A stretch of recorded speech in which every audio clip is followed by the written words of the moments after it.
बिस्मिल्लाहिर्रहमानिर्रहीम। आज मैं जो टॉपिक डिस्कस कर रही हूँ वो है गॉसेस लॉ। ठीक है। गॉसेस लॉ का जो टॉपिक मैं आप लोगों को पढ़ाऊंगी उसमें मैं एज्यूम कर रही हूँ कि आप लोगों को कॉन्सेप्ट होना चाहिए कि what is Gauss's law. Electric flux के बारे में आपको पता होना चाहिए कि इलेक्ट्रिक फ्लक्स क्या होता है, और हम गॉसेस लॉ जो कि मेनली इलेक्ट्रिक फ्लक्स के बारे में, उसको और कहाँ पर हम अप्लाई कर सकते हैं। उसको हम अप्लाई कर सकते हैं इलेक्ट्रिक फील्ड डिटरमाइन करने के लिए भी इन सिचुएशंस के अंदर। तो ये सारी जो नॉलेज है ये आप लोगों को होनी चाहिए। ठीक है, ये मैं एज्यूम कर रही हूँ कि आप लोगों को सारी चीज़ें पता हों।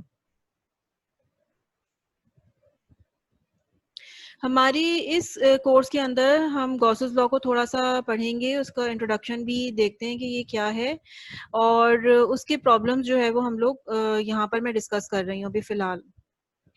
अच्छा, गॉसेस लॉ का जो स्टेटमेंट है, बेसिकली थोड़ा सा मैं यहाँ पर बता देती हूँ कि गॉसेस लॉ जो है वो फ्लक्स के बारे में है कि हम नेट फ्लक्स जो है वो किस तरीके से डिटरमाइन करते हैं। नेट फ्लक्स फाइंड आउट करने का फॉर्मूला होता है कि आप इलेक्ट्रिक फील्ड को किसी क्लोज्ड सरफेस के अंदर जो है उसका आप इंटीग्रल ले लें, तो वो बराबर होगा उस सरफेस के अंदर जितना चार्ज मौजूद है डिवाइडेड बाय एप्सिलॉन नॉट। और in terms of flux density हमें मालूम है कि एप्सिलॉन नॉट ई जो है वो फ्लक्स डेंसिटी के बराबर होता है।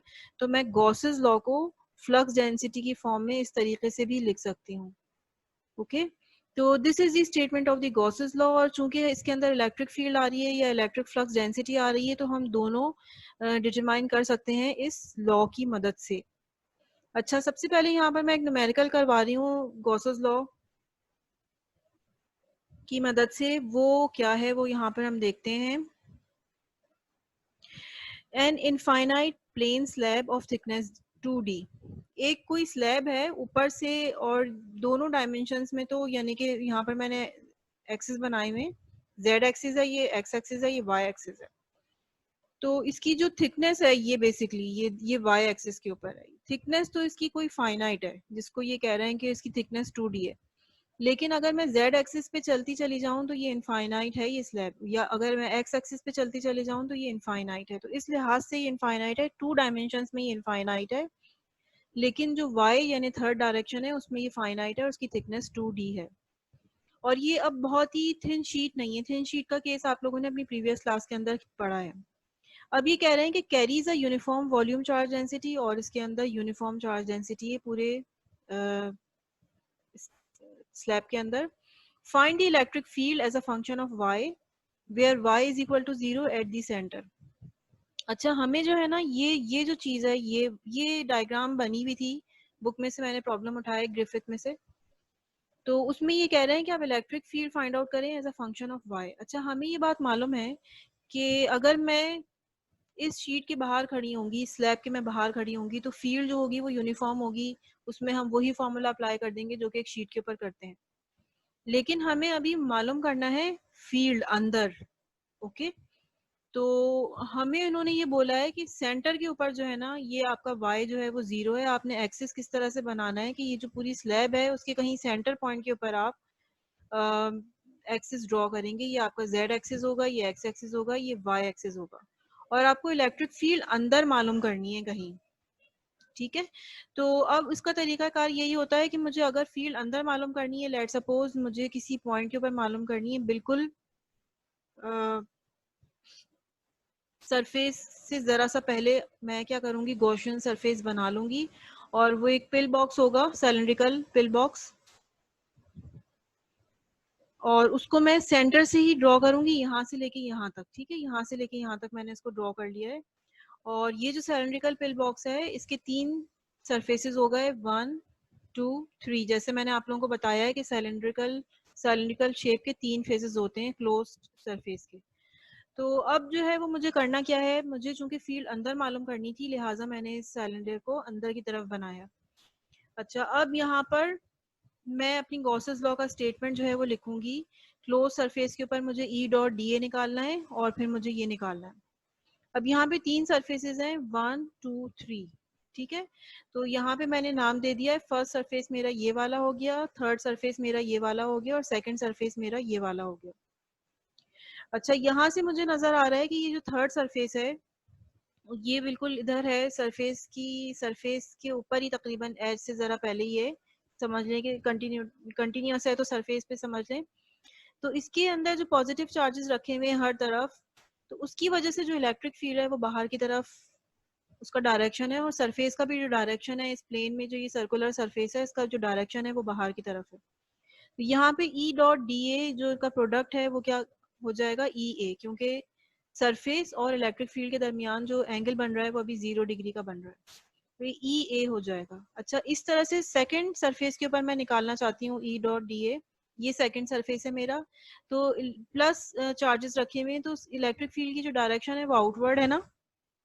इलेक्ट्रिक फील्ड की जो डायरेक्शन है प्लस चार्ज की वजह से, क्योंकि हर जगह यूनिफॉर्म चार्ज डिस्ट्रीब्यूशन है, तो बाहर की तरफ इलेक्ट्रिक फील्ड होगी। और ये वाला एज तो मैं देख ही नहीं रही हूँ क्योंकि ये इनफाइनाइट है, ये इनफाइनाइट है, सिर्फ इस सरफेस के ऊपर मुझे देखना है। तो इलेक्ट्रिक फील्ड की डायरेक्शन यहाँ पर है, और ये जो मेरा पिल बॉक्स है उसमें जो ये सरफेस 2 है उसमें सरफेस एरिया की डायरेक्शन जो है वो क्या है, ऊपर है, यानी एरिया की डायरेक्शन परपेंडिकुलर है किससे, ई से। तो ये 90 डिग्री का एंगल बन रहा है ई और ए के दरमियान, तो उसका मतलब है कि ये वाला इंटीग्रल भी मेरा 0 हो जाएगा। अच्छा जनाब, ये हो गया मेरा 2 और 3 सरफेस। फर्स्ट सरफेस के ऊपर देखते हैं। बज़ाहिर लग रहा है कि फर्स्ट सरफेस के ऊपर जो है वो मेरा इंटीग्रल निकलेगा जैसे मैंने थिन शीट में निकाला है, लेकिन यहाँ पर हमारे पास मैंने इधर लिखा है कि इलेक्ट्रिक फील्ड 0 है बाय सिमेट्री। तो ये पॉइंट जो है ना मैं थोड़ा सा क्लियर करना चाहती हूँ यहाँ पर, कि यहाँ पर मैंने ऐसा क्यों किया है। होता ये है कि जैसे मिसाल के तौर पे मेरे पास कहीं इक्विलेटरल ट्राइंगल है, लेट्स सपोज ये चार्जेस रखे हुए हैं इक्विलेटरल ट्राइंगल के ऊपर। तो अगर आप सेंटर पॉइंट के ऊपर इलेक्ट्रिक फील्ड फाइंड आउट करने की कोशिश करेंगे, जब आप इसको, ये सिमेट्रिक शेप है, वहां पर इलेक्ट्रिक फील्ड जो है ना वो क्या निकलेगी, 0। इसी तरीके से अगर आपके पास इक्विलेटरल ट्राइंगल नहीं है, अगर आपके पास एक स्क्वायर शेप गिवन है, तो आप जब बिल्कुल इसके सेंटर पॉइंट में इलेक्ट्रिक फील्ड निकालने की कोशिश करेंगे, न्यूमेरिकली पूरा निकाल के सॉल्व करेंगे, तो इलेक्ट्रिक फील्ड जो है वो क्या निकलेगी, 0। इसी तरीके से लेट सपोज आपके पास जैसे क्लॉक होती है उसमें 12 चार्जेस जो हैं वो रखे हुए होते हैं बिल्कुल सिमेट्रिक शेप के अंदर। तो अगर आप इस सिचुएशन में इलेक्ट्रिक फील्ड निकालने की कोशिश करेंगे सेंटर पॉइंट पे, तो क्या निकलेगी, 0। तो जब भी हमारे पास सिमेट्रिक चार्ज डिस्ट्रीब्यूशन होती है और उसमें हम सेंटर पॉइंट पे इलेक्ट्रिक फील्ड निकालने की कोशिश करते हैं, तो इलेक्ट्रिक फील्ड क्या होती है, 0 होती है सेंटर पॉइंट में। तो अगर मैं चार्जेस की तादाद बढ़ाती जाऊं, let suppose continuous charge distribution कर दूं, रिंग कर दूं एक, लेट सपोज, तो उसके सेंटर पॉइंट पे अगर मैं इलेक्ट्रिक फील्ड निकालूंगी तो इलेक्ट्रिक फील्ड क्या निकलेगी, 0। तो कहने का मकसद ये है कि जब हमारे पास चार्ज डिस्ट्रीब्यूशन सिमेट्रिक हो तो सेंटर पॉइंट पे हमेशा इलेक्ट्रिक फील्ड जो है वो 0 निकलती है। तो अभी मैं कहाँ पे खड़ी हुई हूँ, मैं खड़ी हुई हूँ इस जगह पर। ये मेरा बिल्कुल मिड पॉइंट है, सेंटर पॉइंट है शीट का। तो इस जगह पर भी जो है वो मेरी इलेक्ट्रिक फील्ड क्या होगी, 0। तो मैंने इसको बाय आर्गुमेंट 0 कह दिया है। अगर मैं मैथमेटिकली निकालने की कोशिश करूंगी तो mathematically E dot D A मेरा नॉन जीरो निकल रहा है, लेकिन मैं उसको नॉन जीरो नहीं लूंगी, मैं उसको 0 ही लूंगी, क्योंकि मुझे जो है वो पता है कि सिमेट्रिक डिस्ट्रीब्यूशंस के अंदर सेंटर में इलेक्ट्रिक फील्ड हमेशा 0 होती है। इस वजह से मैंने इस इंटीग्रल नंबर 1 को 0 कह दिया है। अच्छा, दो इंटीग्रल जो है वो मेरे अब यहाँ पर 0 हो गए। ये third integral E dot D A के बराबर आया है या ई डॉट ए के बराबर आया है, तो ये बराबर हो गया किसके, क्यू अपॉन एप्सिलॉन नॉट के, क्यू अपॉन एप्सिलॉन नॉट। अच्छा, अब मुझे देखना क्या है, मुझे देखना ये है कि यहाँ से लेके यहाँ तक जो मेरा गॉसियन सरफेस है, ये गॉसियन सरफेस जो मैंने ब्लू कलर से बनाया है, इसके अंदर कितना चार्ज आ रहा है, टोटल चार्ज जो है वो मैं फाइंड आउट करना चाहती हूँ। तो मैं ये गॉसियन सरफेस, ये जो मेरा चार्ज गॉसियन सरफेस के अंदर आ रहा है उसको मैं कैलकुलेट करना चाहती हूँ। तो उसके लिए मैंने लिख दिया कि charge density multiply by volume of the Gaussian surface, volume of the Gaussian surface. तो वॉल्यूम जो है वो क्या हो जाएगा, area of this surface multiply by length. ये लेंथ जो है वो क्या है, y। ये बेसिकली सिलेंडर है, सिलेंडर का जो वॉल्यूम होता है वो किसके बराबर होता है, पाई आर स्क्वायर, और length of the cylinder which is y in our case, और ये पाई आर स्क्वायर क्या चीज है, एरिया, एरिया इनटू y। ठीक है, वॉल्यूम जो होता है वो किसी भी सिलेंडर का वो किसके बराबर हो गया, a इंटू वाई के। तो यहाँ पर मैंने a इंटू वाई लिख दिया है। बेसिकली ये वाला एरिया जो यहाँ पर लेफ्ट हैंड साइड पे मैंने एवेल्युएट किया था वो भी कौन सा वाला एरिया था, वो यही वाला एरिया तो था, दिस एरिया। ओके, तो अब क्या होगा, ये एरिया दोनों तरफ से कैंसिल आउट हो गया, सिर्फ मेरे पास y बच गया, और यहाँ पर इलेक्ट्रिक फील्ड जो है वो किसके बराबर आ गई, इलेक्ट्रिक फील्ड बराबर आ गई रो upon epsilon naught into y। ठीक है, और इसकी डायरेक्शन जो है वो y डायरेक्शन अगर मैं कहूँ, क्योंकि ये पॉजिटिव चार्ज है तो ये इसकी डायरेक्शन y डायरेक्शन में होगी। इसको थोड़ा सा मैं क्लीन कर देती हूँ। अच्छा, ये जो है ना मुझे पता चल गया, ये बहुत ही ब्यूटीफुल रिजल्ट है। अगर आप लोग रिकॉल करें, हमने पिछली क्लासेस के अंदर स्फेरिकल सॉलिड स्फेयर या सॉलिड स्फेयर के अंदर अंदर आर इनसाइड द रेडियस, अगर इस सॉलिड स्फेयर का रेडियस जो है कैपिटल आर है, तो हमने इलेक्ट्रिक फील्ड डिटरमाइन की थी, और वो इलेक्ट्रिक फील्ड हमारे पास बराबर आ रही थी rho upon 3 epsilon naught small r के। और उसमें भी हमें ये बात पता चल रही थी कि ये जो इलेक्ट्रिक फील्ड है, ये अगर हम सॉलिड स्फेयर के अंदर हों तो ये लीनियरली इंक्रीज होती है, और उसके बाद 1/r² करके ये डिक्रीज हो जाती है। वहां पे भी हमें ये बहुत ब्यूटीफुल इक्वेशन नजर आई थी कि लीनियरली चेंज होती है इलेक्ट्रिक फील्ड इनसाइड अगर हम किसी सॉलिड स्फेयर के अंदर मौजूद हों। और अभी यहाँ पर भी हम देख सकते हैं, हमने गॉसेस लॉ जो है वो अप्लाई किया है एक थिन स्लैब के अंदर। ये जो है वो स्फेयर नहीं है बल्कि एक स्लैब है, और उस स्लैब के अंदर जब हम मौजूद हैं और स्लैब के सेंटर से जब हम वाई डायरेक्शन में बाहर की तरफ आते हैं इस तरफ, तो इलेक्ट्रिक फील्ड का जो बिहेवियर है वो बिल्कुल लीनियरली इंक्रीजिंग बिहेवियर है। यहाँ पर अगर मैं ग्राफ बनाना चाहूँ इस स्लैब का इलेक्ट्रिक फील्ड का और पोजीशन y का लेट सपोज, तो मुझे नजर आ रहा है कि ये जो इलेक्ट्रिक फील्ड है ये लीनियरली इंक्रीज होगी, और सॉलिड स्लैब के बाहर जो इलेक्ट्रिक फील्ड होती है उसका एक्सप्रेशन मुझे मालूम है कि वो बराबर वो कांस्टेंट होती है, तो मैं उसको कांस्टेंट ले सकती हूँ। तो ये इक्वेशंस अगर आपको कहीं नजर आ रही, ग्राफ अगर आपको कहीं नजर आ रहे हैं, तो यहाँ से आप देखते ही पहचान सकते हैं कि this is the graph of a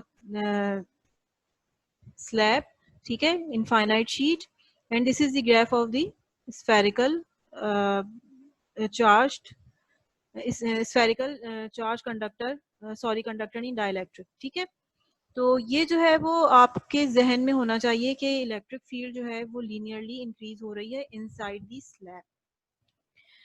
अच्छा, इसको हम अप्लाई कहाँ करते हैं, इसको हम अप्लाई ऐसी जगह पर कर सकते हैं जहाँ पर हमारे पास बहुत सारे चार्जेस जो हैं वो मौजूद हों, किसी भी शीट में जिसकी कोई ना कोई फाइनाइट थिकनेस हो, सॉलिड मटेरियल जो कि पॉजिटिवली चार्ज हो, बहुत एक शीट के अंदर डिस्ट्रीब्यूट हो, तो वहां पर हम उसकी इलेक्ट्रिक फील्ड डिटरमाइन करने के लिए इस्तेमाल कर सकते हैं।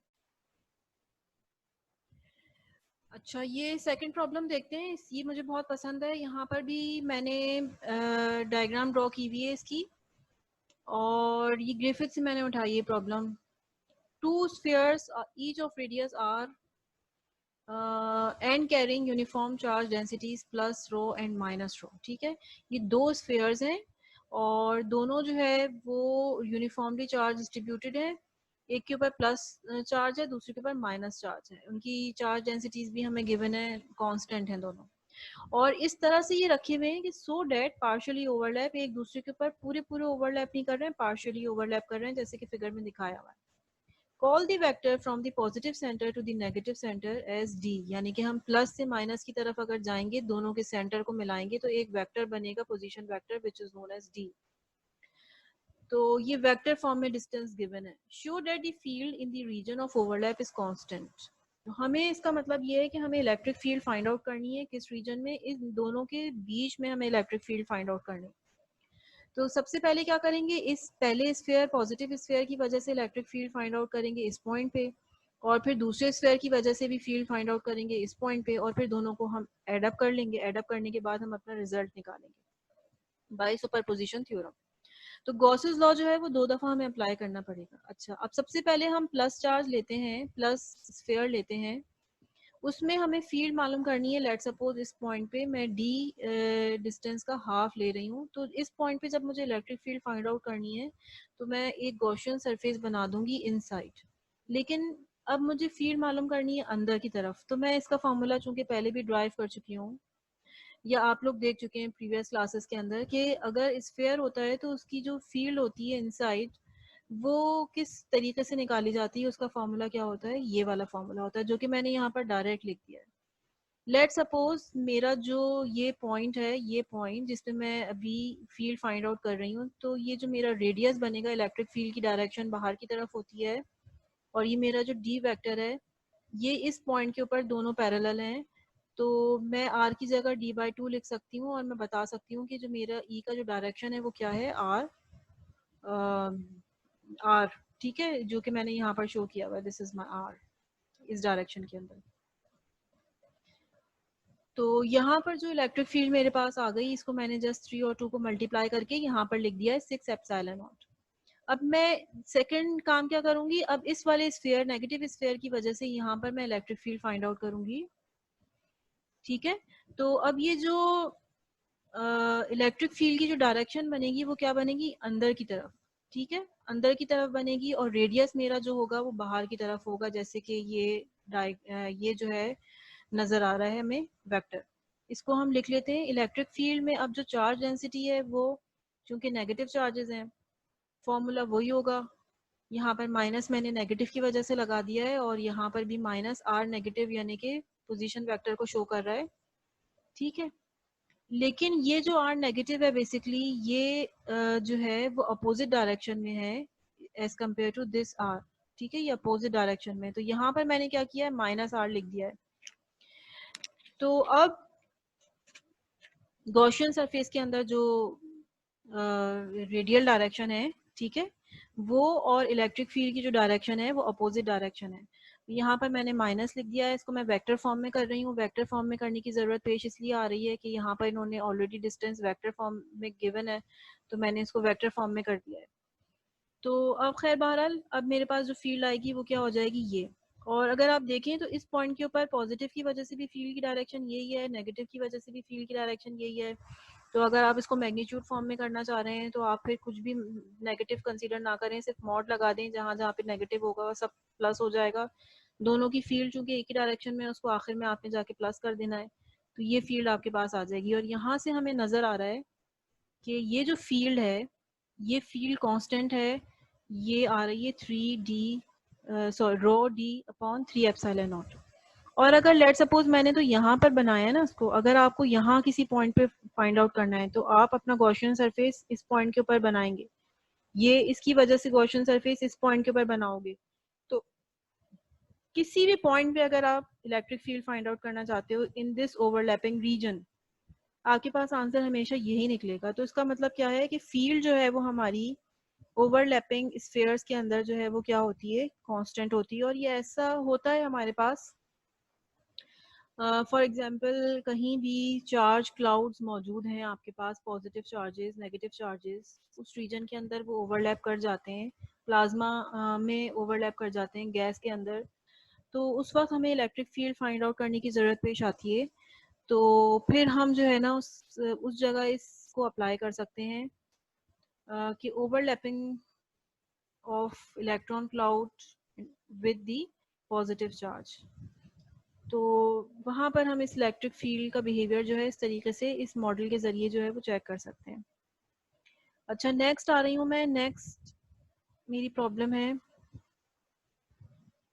a long coaxial cable carries a uniform volume charge density rho on the inner cylinder। एक डबल सिलेंडर है, यानी कि अंदर एक सिलेंडर है और एक बाहर एक सिलेंडर है, तो ये हमारी कोएक्सियल केबल कहलाती है। इनर वाली जो केबल आपको गिवन है वो तो एक सॉलिड है, ठीक है, सॉलिड सिलेंडर है, उसके ऊपर प्लस चार्ज है और उसका चार्ज डेंसिटी जो है वो रो है, यानी पूरे वॉल्यूम के अंदर डिस्ट्रीब्यूट हुए हुए चार्जेस, और उसका इनर सिलेंडर का जो रेडियस है वो ए है। और जो यूनिफॉर्म और बाहर वाला जो सिलेंडर है वो हॉलो है, उसके सरफेस पे सिर्फ चार्ज है। तो शेल देखें, सिलेंड्रिकल शेल है ना, तो शेल कैसा होता है, सिर्फ एक थिन लेयर होती है और अंदर से वो हॉलो होता है, उसका रेडियस बी है और उसकी सरफेस डेंसिटी भी कांस्टेंट है।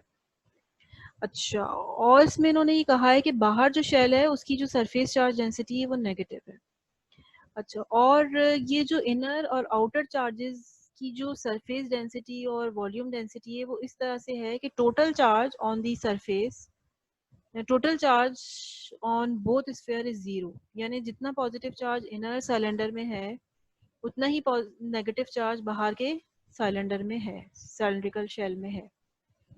अब ये हमसे कह रहे हैं कि find the electric field in each of the three regions, तीन रीजन्स के अंदर हमें इलेक्ट्रिक फील्ड फाइंड आउट करनी है। एक तो इनर सिलेंडर के अंदर, यानी कि r should be less than a, यानी हम अभी इनर सिलेंडर के अंदर खड़े हुए हैं। बिटवीन दी सिलेंडर्स दोनों सिलेंडर्स के बीच में कितनी है, और अगर हम उस केबल से बाहर हों यानी कि बी से भी हम बाहर हों तो फिर हम किस तरीके से इलेक्ट्रिक फील्ड फाइंड आउट कर सकते हैं। तो 3 दफ़ा गॉसेस लॉ अप्लाई करनी पड़ेगी। फर्स्ट केस के अंदर देखते हैं when we are inside the inner cylinder a. ये जो है ना इनर सिलेंडर को मैंने बड़ा करके दिखाया है, ये इनर सिलेंडर है, इसको मैंने बड़ा कर दिया, उसका रेडियस ए है, उसके अंदर मैं मौजूद हूँ। तो इस पॉइंट पे मुझे इलेक्ट्रिक फील्ड फाइंड आउट करनी है, तो मैंने गॉसियन सरफेस बनाया। गॉसियन सरफेस बना के क्लोज लूप में मुझे इसकी इलेक्ट्रिक फील्ड फाइंड आउट करनी है। तो ये सिलेंडर है पूरा, ऊपर वाली सरफेस नीचे वाली सरफेस का इंटीग्रल 0 होगा। ये पहले भी मैं करवा चुकी हूँ, अगर आप लोगों ने नहीं किया है तो आज को प्लीज़ रिवाइज करें, ठीक है। यहाँ पर इस सिर्फ थर्ड सरफेस के ऊपर, सिलेंडर के थर्ड सरफेस के ऊपर हम इलेक्ट्रिक फील्ड कैलकुलेट करेंगे और उसका जो फॉर्मूला होगा वो ये होगा। लेंथ क्या है गॉसियन सरफेस की सिलेंडर की, स्मॉल एल है। और यहाँ पर भी मैंने जो है वो यही लिखा है कि ये जो सिलेंडर है इसके अंदर कितना चार्ज आ रहा है, टोटल चार्ज। तो टोटल चार्ज होगा charge density, volume charge density multiply by the volume of the cylinder. और यहाँ से मैंने इसको कैलकुलेट किया है कि इलेक्ट्रिक फील्ड मेरे पास किसके बराबर आ रही है, rho upon 2 epsilon naught into r. यानी देखें ये एक इनर सिलेंडर है, सिलेंडर के अंदर जब मैं हूँ मौजूद तो इलेक्ट्रिक फील्ड कैसे चेंज हो रही है, लीनियरली चेंज हो रही है। ये तीसरा केस अभी हमारे पास आया है जिसके अंदर हम अंदर मौजूद हैं किसी भी डिस्ट्रीब्यूशन ऑफ चार्जेस के।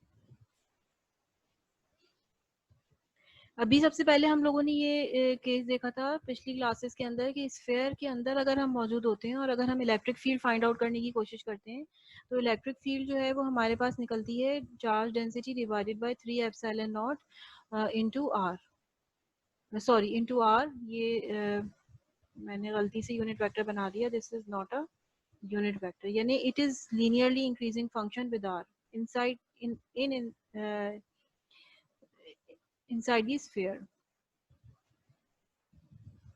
यहाँ पर मैं आर लगा दूँ। उसके बाद मैंने अभी एक स्लैब का केस करवाया आपको। स्लैब के अंदर भी हम जब थे तो स्लैब के अंदर जो इलेक्ट्रिक फील्ड चेंज हो रही थी वो हो रही थी rho upon epsilon naught into y, ठीक है। ये वाला फॉर्मूला हम लोगों ने स्लैब के अंदर किया है और ये वाला हम लोगों ने स्फेयर के अंदर किया है। और यहाँ पर हम आ गए सिलेंडर के अंदर। सिलेंडर के अंदर भी हम देख सकते हैं कि सिलेंडर के अंदर भी जो है वो इलेक्ट्रिक फील्ड चेंज हो रही है with respect to position linearly. 3 cases हम लोगों ने देखे हैं, तो थोड़ा थोड़ा सा फर्क है। नीचे जो न्यूमेरिकल ऑर्डर है वो चेंज है सबके अंदर, लेकिन बहरहाल it is a linear function inside any charge distribution. Electric field varies linearly inside any charge distribution. Uniform, in fact, if we have a uniform charge distribution. अगर यूनिफॉर्म चार्ज डिस्ट्रीब्यूशन नहीं है, अगर रो भी फंक्शन है are का, तो फिर ये एक्सप्रेशन हमारे पास नहीं आएगा। अच्छा, खैर यहाँ पर हमने इलेक्ट्रिक फील्ड निकाल दी जो हमसे कही गई थी निकालने के लिए, आर इनसाइड। सेकंड केस के अंदर हमें क्या करना है, हमें इलेक्ट्रिक फील्ड फाइंड आउट करनी है अगर हम ए और बी के बीच में हैं। तो ये इनर सिलेंडर है, ये आउटर सिलेंडर है, ये जो है बीच की पोजीशन है, यहाँ पर हम इलेक्ट्रिक फील्ड फाइंड आउट करना चाहते हैं। तो क्लोज गॉसियन सरफेस मैंने बनाया और उसके ऊपर वही गॉसेस लॉ का फॉर्मूला अप्लाई कर दिया। अब मुझे जो है वो टोटल चार्ज चाहिए इनसाइड दी दिस रीजन। ये अब मेरा गॉसियन सरफेस है, तो अब मुझे इसके अंदर का चार्ज चाहिए, और इसके अंदर चार्ज कहाँ पे मौजूद है, 0 से लेके ए तक मौजूद है। तो जब चार्ज के लिए मैं सॉल्व करूंगी राइट हैंड साइड के ऊपर, जो कि चार्ज टोटल चार्ज चाहिए होता है, तो मैं उसमें आर में लिमिट जो अप्लाई करूंगी वो डायग्राम देख के 0 से ए तक अप्लाई करूंगी। बाकी फाई और जेड जो है वो पूरे मेरे 0 से 2 पाई और 0 से एल तक रहेंगे, जैसे कि लेफ्ट हैंड साइड में थे, उसमें कोई फर्क नहीं पड़ता। अब इसको मैंने सॉल्व कर लिया। सॉल्व करने के बाद जो मेरी इक्वेशन आ गई वो क्या आ गई, जो जो चीज़ें कैंसिल आउट हो रही थी वो कैंसिल कर दी मैंने, लास्ट में मेरे पास इक्वेशन आ गई है। ठीक है, अब मुझे पता चल रहा है कि इलेक्ट्रिक फील्ड जो है वो वेरी कर रही है rho a square two epsilon naught r करके वेरी कर रही है। और ए क्या चीज़ है, ए जो है वो इनर रेडियस का स्क्वायर है।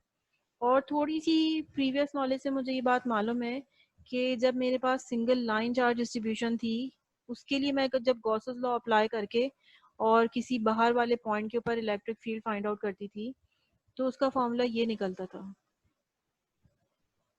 ठीक है, आर, ये पोजीशन वेक्टर आर था। तो उस वक्त भी इलेक्ट्रिक फील्ड फंक्शन थी 1/r का। और अगर मेरे पास एक सिलिंड्रिकल कोएक्सियल केबल है, तो उसमें भी इलेक्ट्रिक फील्ड जो मिड पॉइंट पे निकल रही है वो इन्वर्सली प्रोपोर्शनल है आर के। थोड़े से कांस्टेंट्स के अंदर वेरिएशन आ गई है, लेकिन it is still inversely proportional. A तो कांस्टेंट होगा, रो भी कांस्टेंट होगा। और फिर उसके बाद थर्ड केस हम करते हैं। थर्ड केस में हमें बाहर की तरफ जो है वो इलेक्ट्रिक फील्ड फाइंड आउट करनी है। तो टोटल चार्ज जो कि आउटसाइड दी सिलेंडर बनेगा, अंदर जो है वो इनर है रेडियस, और आप जो गॉसियन सरफेस बाहर बना रहे हैं, तो उस सरफेस के अंदर जो टोटल चार्ज मौजूद है, जो कि बी स्फेयर और ए स्फेयर के ऊपर है, तो वो टोटल चार्ज पॉजिटिव और नेगेटिव आपको गिवन है कि वो बराबर है, तो वो 0 हो गया। तो इसका मतलब है कि आउटसाइड अगर आप कहीं खड़े हुए हैं, तो आपकी फील्ड जो है वो क्या है, 0 है। आपको फील्ड जो है वो सिर्फ और सिर्फ दो जगह पर मिलेगी कोएक्सियल केबल में, एक तो ए और बी के बीच में, या फिर ए में। अगर आप इसके डायग्राम बनाएं कोएक्सियल केबल के अंदर इलेक्ट्रिक फील्ड और पोजीशन वेक्टर, तो ए तक तो ये लीनियरली जो है ना वो क्या हो रही है, इंक्रीज हो रही है, जैसे यहाँ से हमें नजर आ रहा है। और जैसे ही ए पहुंच जाएगा, तो फिर उसके बाद ये 1/r स्क्वायर करके डिक्रीज होना शुरू हो जाएगी, 1/r। और ये इज अ लीनियर फंक्शन। तो ये सिलेंडर के अंदर जो है वो इस तरीके से ये बिहेव कर रही है कोएक्सियल केबल के अंदर। और उसके बाद ये 0 पे टच करेगा, जब आप बी पे पहुंच जाएंगे, बी के बाद ये 0 हो जाएगा, बाहर जो है कोई इलेक्ट्रिक फील्ड आपको नहीं मिलेगी। तो जब आप किसी भी चार्ज डिस्ट्रीब्यूशन के अंदर इलेक्ट्रिक फील्ड इनसाइड आउटसाइड निकालते हैं, तो उसका ग्राफ भी ज़रूर बना के देखा करें कि उसका बिहेवियर जो है वो किस तरह का है। एनालिसिस हमारी कंप्लीट नहीं होती है, ग्राफ से ज़्यादा अच्छे विजुलाइज हो जाता है। अच्छा, ये कुछ प्रॉब्लम्स हैं, ये आप लोगों ने खुद ही से करने हैं। इसकी हिंट्स हैं सिर्फ जो मैं यहाँ पर आपको दे रही हूँ। इसमें लिखा हुआ है कि find flux density at point 6, 8 and -10। Position आपको गिवन है, किसकी वजह से मालूम करनी है, एक चार्ज की वजह से मालूम करनी है, पॉइंट चार्ज की वजह से, which is 30 millicoulomb at origin. तो इसको आप कह दें चार्ज 1, और इसको आप कह दें कि ये पॉइंट 2 है मेरा। तो आप बेसिकली पॉइंट 2 पे मालूम करना चाहते हैं फ्लक्स डेंसिटी ड्यू टू 1। तो ये वेक्टर फॉर्म में आपको सॉल्व करना है। वेक्टर फॉर्म में किस तरीके से सॉल्व करेंगे, पॉइंट चार्ज के लिए आप फ्लक्स डेंसिटी का फॉर्मूला लिखेंगे, इसमें एप्सिलॉन नॉट नहीं होता। फ्लक्स डेंसिटी का फॉर्मूला लिखा और उसको बिल्कुल इसी तरीके से सॉल्व कर लेंगे जैसे वेक्टर फॉर्म में यूनिट वेक्टर को निकाल के सॉल्व किया जाता है। और इसी तरीके से आपसे कह रहे हैं कि अगर ओरिजिन के ऊपर यूनिफॉर्म लाइन चार्ज रखी हुई है हमारे पास, जिसकी लीनियर चार्ज डेंसिटी लैम्डा जिसको हम कह देते हैं, या रो एल भी कह देते हैं, एल से पता चलता है लीनियर चार्ज डेंसिटी, या यूनिट से भी पता चल जाता है हमें, ये इसके यूनिट है। तो इससे पता चल जाता है हमें कि this is the linear charge density, Z axis के ऊपर रखे हुए हैं। तो इसमें भी जो है वो आप इलेक्ट्रिक फील्ड का जो ये फ्लक्स इलेक्ट्रिक फ्लक्स डेंसिटी का जो ये फॉर्मूला है, ये वाला यूज करके वेक्टर फॉर्म के अंदर आप निकाल सकते हैं। इसके आंसर दोनों के गिवन है, तो यहाँ से आप टैली कर लीजिएगा। यूनिट्स का ख्याल रखिएगा। अच्छा, यूनिट जो है जैसे इसमें मिली है तो इसमें आपने प्रीफिक्स जरूर लिखने हैं, यहाँ पे माइक्रो है तो प्रीफिक्स जरूर लिखने हैं। आंसर आपका किस में आ रहा है, किन यूनिट्स के अंदर आ रहा है, इसको भी जो है नोट कर लीजिएगा। इसी तरीके से सेम प्रॉब्लम जो है वो ये है, इसको आपने खुद ही से करना है, इसको देख लें। ठीक है, अच्छा ये नेक्स्ट प्रॉब्लम है, इसको भी आपने खुद से करना है। इसमें आपको क्या गिवन है, एक स्फेरिकल सिमेट्रिकल चार्ज डिस्ट्रीब्यूशन है जिसमें charge density is not constant any more, it is a function of r. Okay, तो अब आपसे कह रहे हैं determine d and e everywhere. अब आपने डी और ई जो है वो हर जगह मालूम करना है। तो यहाँ पर जो इन्होंने डी और ई निकाला है ना, तो ये it is a function of r square, तो मुझे, और ये है भी स्फेरिकल डिस्ट्रीब्यूशन, तो मुझे लग रहा है कि इन्होंने आंसर में ये सिर्फ आउटसाइड जो है वो निकाला हुआ है।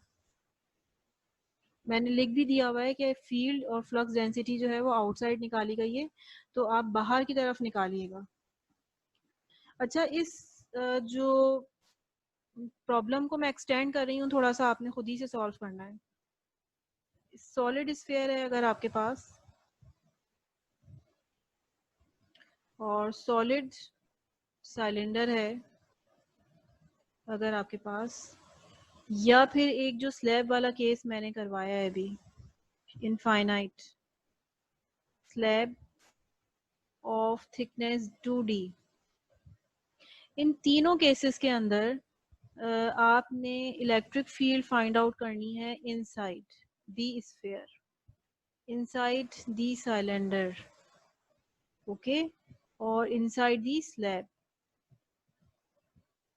if your charge distribution, charge density is not constant, it is non-uniform. Let's suppose here in this case rho v is equal to rho naught r, सही। और सॉलिड सिलेंडर है, इसके अंदर आप ले लें charge density rho v is equal to k upon r, let's suppose k is some constant.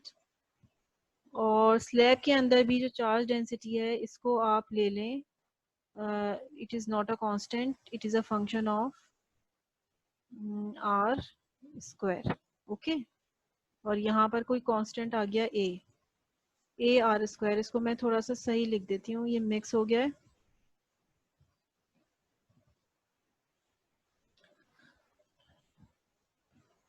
A R square.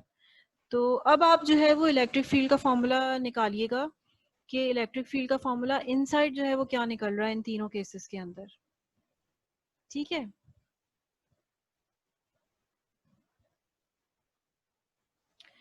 और एक सिचुएशन और ऐसी ले लें कि हम इलेक्ट्रिक फील्ड निकाल रहे हैं इनसाइड ही, लेकिन आप इसको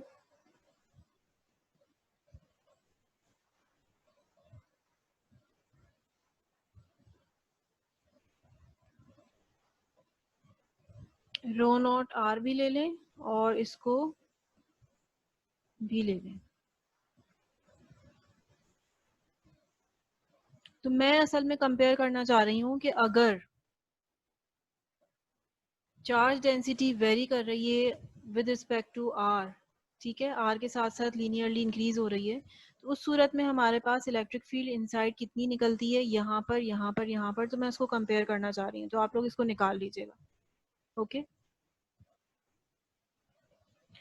अच्छा, ये जो गॉसेस लॉ है, यहाँ पर मैंने एक टॉपिक और ऐड किया है। गॉसेस लॉ को हम फर्स्ट मैक्सवेल्स इक्वेशन भी कहते हैं।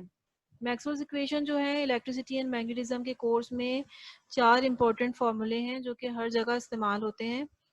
तो हम जो है वो उन्हीं चारों के चारों इक्वेशंस को यूज़ करते हुए पूरी की पूरी इलेक्ट्रोमैग्नेटिज्म में हर चीज़ कैलकुलेट कर सकते हैं। ये 4 फार्मूले ही हैं जिसकी मदद से हम सब चीज़ें निकालते हैं, हर चीज़, हर पैरामीटर इलेक्ट्रिसिटी एंड मैग्नेटिज्म के अंदर। तो ये जो गॉसेस लॉ है, ये हमारा फर्स्ट मैक्सवेल इक्वेशन भी कहलाती है या फर्स्ट फार्मूला भी कहलाता है। और ये इंटीग्रल फॉर्म में कहलाता है क्योंकि ये इंटीग्रल में, डेफिनेटली इंटीग्रल फॉर्म में लिखा हुआ है। अच्छा, इसी फॉर्मूले को अगर मैं डाइवर्जेंस थ्योरम इस्तेमाल करते हुए, जो कि ये है डाइवर्जेंस थ्योरम जो मैं आप लोगों को पढ़ा चुकी हूँ, उसको इस्तेमाल करते हुए मैं इसको अगर रिप्लेस कर दूँ ई डॉट डी ए की जगह पे मैं divergence of E in the volume लिख दूँ। क्लोज्ड सरफेस है ना, तो उसके अंदर कितना वॉल्यूम आ रहा है, यहाँ पर मैंने वॉल्यूम वॉल्यूम के साथ में ये नहीं लगता, ठीक है, क्लोज सरफेस के साथ लगता है, ये क्लोज शो कर रहा होता है, वॉल्यूम तो होता ही क्लोज्ड है। तो खैर बहरहाल divergence of E D toe is what, volume basically, volume. तो यहाँ पर मैंने इसको लिख दिया है, गॉसेस लॉ के अंदर डाइवर्जेंस थ्योरम को यूज करते हुए ई डॉट डी ए की जगह डाइवर्जेंस ऑफ ई डी टॉ लिख दिया। और उसके बाद मुझे पता है कि इस पूरे क्लोज वॉल्यूम के अंदर जो चार्ज होगा वो कितना होगा, Q into volume, rho into volume, charge density into volume, ठीक है। तो अब ये जो वॉल्यूम और वॉल्यूम है यहाँ से right hand side left hand side से खत्म हो जाएंगे, मेरे पास क्या चीज बच जाएगी, charge density divided bye epsilon not बराबर आ रही है डाइवर्जेंस ऑफ ई के। तो ये जो है वो डिफरेंशियल फॉर्म में फर्स्ट मैक्सवेल इक्वेशन कहलाती है, डिफरेंशियल फॉर्म के अंदर फर्स्ट मैक्सवेल इक्वेशन। तो ये जो है हमें पता होना चाहिए कि गॉसेस लॉ को हम फर्स्ट मैक्सवेल इक्वेशन भी कहते हैं। अच्छा, यहाँ पर मैंने ऐसी आप लोगों को थोड़ी प्रैक्टिस करवाने के लिए डिफरेंट सिचुएशंस डिस्क्राइब कर दी हैं, उसमें आपको मैक्सवेल इक्वेशन लिखनी है। आपसे अगर कहा जा रहा है कि किसी क्लोज सरफेस के अंदर आपको मैक्सवेल इक्वेशन लिखनी है, उस क्लोज सरफेस के अंदर फ्री चार्जेस मौजूद हैं, तो आपने आपकी जो इक्वेशन लिखी जाएगी वो बिल्कुल इसी तरीके से लिखी जाएगी, ठीक है। और अगर आपसे कहा जा रहा है कि आप उसको इंटीग्रल फॉर्म में लिखें तो ऐसे लिख देंगे, अगर डिफरेंशियल फॉर्म में कहा जा रहा है तो इस तरह से लिख देंगे।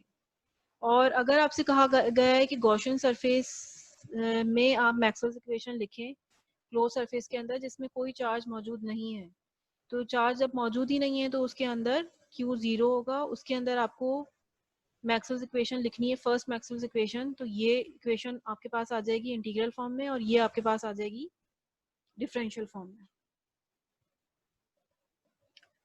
अच्छा, इसी तरीके से ये जो फर्स्ट मैक्सवेल इक्वेशन है ये इलेक्ट्रिक फील्ड की टर्म्स में लिखी हुई थी, हम इसको फ्लक्स इलेक्ट्रिक फ्लक्स डेंसिटी की फॉर्म में भी लिख सकते हैं। हमें पता है कि electric flux density is equal to epsilon naught into E.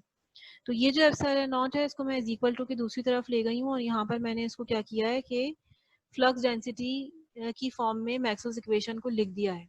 तो this is the integral form of the first Maxwell equation and this is the differential form of the first Maxwell equation in terms of flux density, electric flux density D। तो same चीजें हैं लेकिन ये कि हम इसको इस तरीके से भी लिख सकते हैं, कभी हम D लिख देते हैं, कभी हम E लिख देते हैं। यहाँ पर मैं अपना लेक्चर एंड कर रही हूँ, इंशाल्लाह ताला नेक्स्ट क्लास के अंदर नए टॉपिक के साथ मुलाकात होगी, ठीक है। अल्लाह हाफिज।